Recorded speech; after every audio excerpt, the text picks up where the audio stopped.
Fortunate. Let's circle back to our top story. Raila Odinga is expected back in the country this afternoon, and the opposition leader asked supporters to throng JKIA to welcome him from the United Arab Emirates. Let's now speak to our political affairs reporter, David Mudoka, for more. David, good afternoon. What more can you tell us?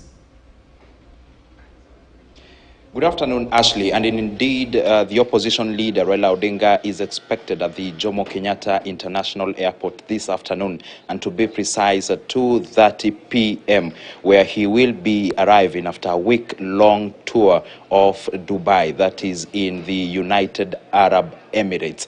Now, this is a very important occasion for the opposition because in just a few days, the opposition is expected to mount a fresh series of rallies and demonstrations against the government. And of course, the first is expected on Tuesday. And so, as you mentioned, Ashley, the opposition has asked its supporters to welcome the opposition leader at the Jomo Kenyatta International Airport, where actually we are headed after him, and make a procession to Kamukunji grounds in Kibra constituency. And this Kamukunji grounds, actually, which is in Kibra, is a very significant event and location for the opposition leader, who actually was a one-time member of parliament for Langata constituency, which back then comprised of Kibra, and for a very long time the Kibra constituency has been christened the opposition leader Raila Odinga's bedroom. And so we have our eyes at the Jomo Kenyatta International Airport.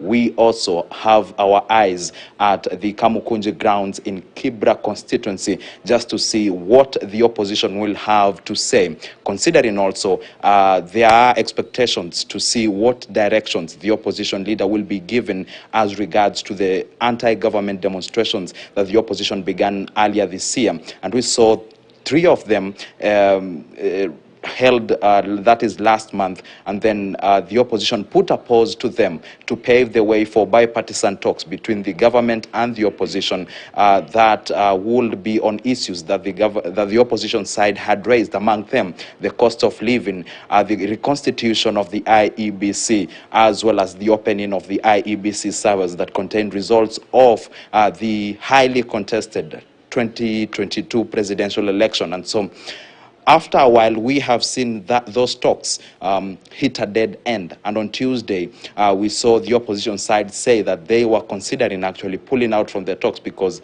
they hadn't up to now borne any fruits. But then the government side has maintained that it still needs time to set the ground rules for these particular talks. But then the opposition now has vowed in some way to return to the streets. And so this very event, this very public baraza that would be held in Kibra today is expected to set the tone and set the stage for round 2 of anti-government demonstrations by the opposition. And now, just to finish off, this very procession by the opposition leader from the JKIA to Kibra mirrors that of November 2017, when the opposition leader arrived from the country after a 10-day trip abroad. And then he made a procession to the central business district in Nairobi, which actually was marred and rocked by violence and chaos, as police officers back then attempted to stop the very opposition and its supporters from making the procession. And so our eyes will be there again to see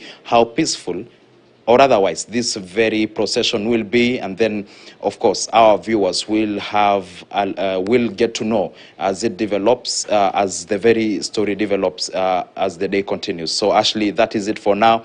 Of course, we are rushing to the JKIA just to monitor and to observe, and of course, we are on the beat of the opposition for the rest of the day. Thank you so much, David Mudoka, for that. Of course, as he's mentioned, we continue